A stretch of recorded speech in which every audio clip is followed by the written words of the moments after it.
नमस्ते साथियों। बाबा साहब का जो पीड़ा है यह वाकई में समाज के बीच, समाज के लिए, समाज के साथ उनके समस्याओं को समझकर समाधान के लिए कार्य करने वाले लोगों के लिए एक एनर्जी, एक ताकत, मनोबल को बढ़ाने वाले यह उदाहरण बनेगा।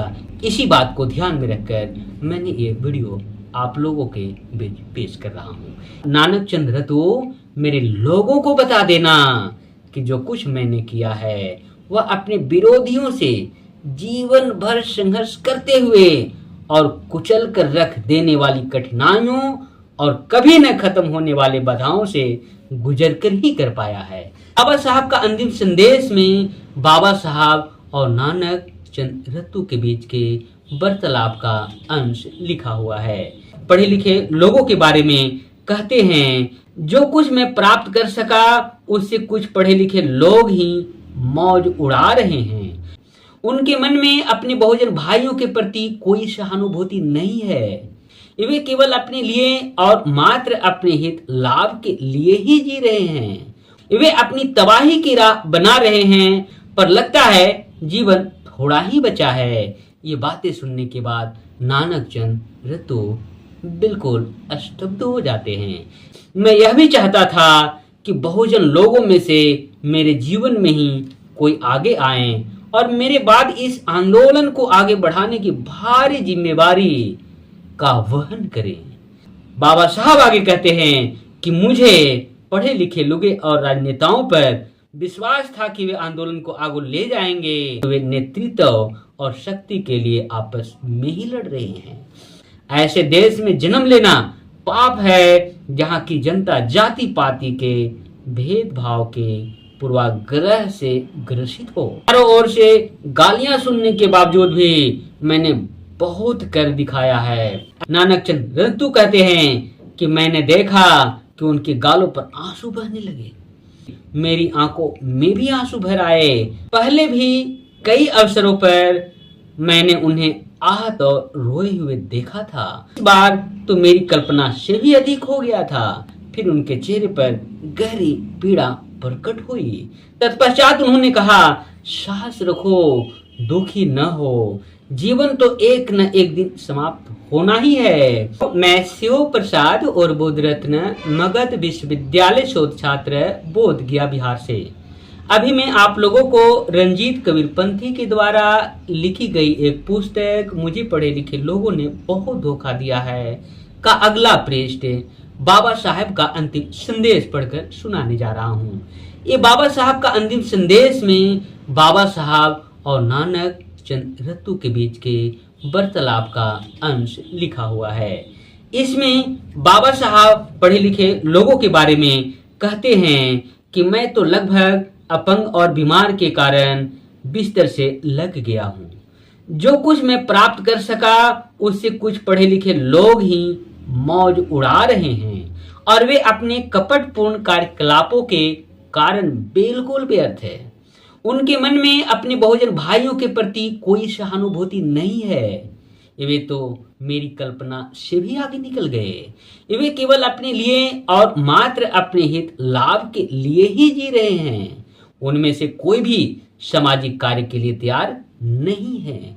वे अपनी तबाही की राह बना रहे हैं। मैं अपना ध्यान उन असंख्य अशिक्षित ग्रामीण लोगों की ओर लगाना चाहता था जो अभी भी कष्ट सह रहे हैं और उनकी आर्थिक स्थिति ज्यों की त्यों बनी हुई है, पर लगता है जीवन थोड़ा ही बचा है। ये बातें सुनने के बाद नानक चंद रतू बिल्कुल स्तब्ध हो जाते हैं।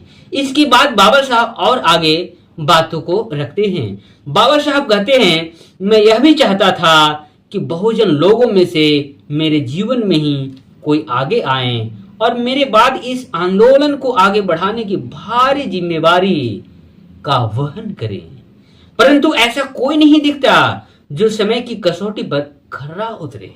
पढ़े लिखे लोग और राजनेता जिन पर बाबा साहब का पूरा भरोसा था, और बाबा साहब आगे कहते हैं कि मुझे पढ़े लिखे लोगों और राजनेताओं पर विश्वास था कि वे आंदोलन को आगे ले जाएंगे, परंतु वे नेतृत्व और शक्ति के लिए आपस में ही लड़ रहे हैं। उन्हें चिंता नहीं है कि उनके ऊपर कितनी बड़ी जिम्मेदारी है। मैं इस देश की और इसके मूल निवासी की अभी भी सेवा करना चाहता था। ऐसे देश में जन्म लेना पाप है जहां की जनता जाति पाति के भेदभाव के पूर्वाग्रह से ग्रसित हो। वर्तमान परिप्रेक्ष्य में यह बहुत कठिन है कि इस देश के मामले में कोई अपनी रुचि बनाए रख सके, क्योंकि लोग किसी भी ऐसे मामले को सुनना ही नहीं चाहते जो प्रधानमंत्री की राय से मेल न खाता हो। देश किस गर्त में जा रहा है, इतना कहकर बाबा साहब ने एक लंबी सांस ली और कुछ देर चुप रहने के बाद पुनः बोलते हैं, कहते हैं, फिर भी चारों ओर से गालियां सुनने के बावजूद भी मैंने बहुत कर दिखाया है और मरने मरने तक करता ही रहूंगा। नानक चंद रत्तू कहते हैं कि मैंने देखा कि उनके गालों पर आंसू बहने लगे। वे मेरी ओर ही देखे जा रहे थे। मेरी आंखों में भी आंसू भर आए। ऐसी स्थिति में मेरे सामने उनकी ओर देखते रहने के अलावा कोई चारा नहीं था। परंतु इस बार तो मेरी कल्पना नहीं था। पहले भी कई अवसरों पर मैंने उन्हें आहत और रोए हुए देखा था, परंतु इस बार तो मेरी कल्पना से भी अधिक हो गया था। जब मैं खड़ा हुआ और सादर प्रणाम करने की मुद्रा में झुका और उनके चरण स्पर्श किए तो उन्होंने ऊपर नीचे और दाएं बाएं देखा। फिर उनके चेहरे पर गहरी पीड़ा प्रकट हुई। तत्पश्चात उन्होंने कहा, साहस रखो, दुखी न हो, जीवन तो एक न एक दिन समाप्त होना ही है। यह सुनकर नानक चंद रत्तू को झटका लगा और उन्हें कुछ समझ में न आया। उनके ऐसा कहने का आशय क्या था।